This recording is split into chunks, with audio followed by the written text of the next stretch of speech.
Tin, Ate Maya mo to? Kilala mo ba ako?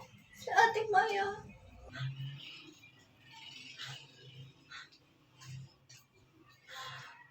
Ate Maya? Ate Maya? Tin, I'm sorry. I'm sorry, hindi ako kakapatid kagad. I'm sorry. I'm sorry, Tin. Nandito na ako, okay? I'm not going anywhere. Ate Maya, ayoko na dito.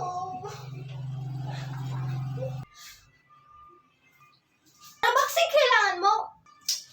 Anong ginawa niyo sa pinsan ko? Sagot! Tin, let's go. Huwag mo ako hawakan. Saan mo siya dadalhin? Isasama ko siya sa akin. Bakit? Hindi pwede. Dito lang siya. Bakit? Minamaltrato na lang naman siya dito, ha? Hindi siya gano'n. Hindi mo pa nakikita. May diferensya yung utak niya. Lumalabas siya na walang paalam. Paano ba yung nangyari sa kanya? Huwag mo akong niloloko. Dahil di magkakaganito yung tsura niya kung totoo yung sinasabi mo. Inuubo na ako. She looks so sick. Kasi kukulong na lang dito. Hindi ako tanga. Isang hakbang pa.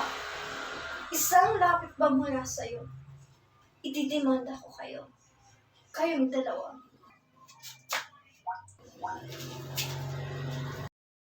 Ate, tawagin mo na si Tim para kumain. Pakusukin mo ako. Pakusukin mo ako. Ting! Ting! Ting! Lumabas ka! Anong ginagawa mo? Anong ginagawa mo? Bitawan mo ako. Ang kapal ng mukha mo para pumunta dito? Anong kailangan mo? Ano pinapalabas mo, ha?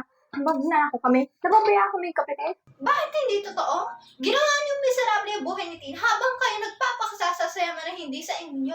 Ang kakapal ng mukha niyo? You have no right to say that. Matagal ka na wala dito, kaya wala kang alam. Hindi mo ba sapat ang nadat konstitusyon ni Tin? Pero huwag kayo mag-alala. May medical file magpapatunay sa pagbababayaan niyo sa kanya. Teka lang, ha?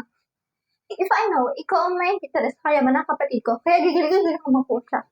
Ang kapal mo para sabihin mo yan, ha? Sinamantala ng mga kainaan niya, pinabayaan niyo pa. Pero hindi ka nahayaang mangyari ulit. Dahil kahit anong mangyari, kahit saang konti, ipaglalaban ko yung pinsan ko. Pinsan ka lang, kapatid kami. May mas karapatan kami kaysa sa'yo.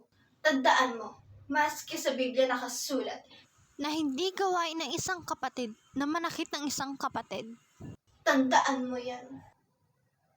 Teka lang! May isang... Sige! Sige! Subukan mo. Baka nakakalimutan mo trespassing ka. Pwede kitang patayin dito.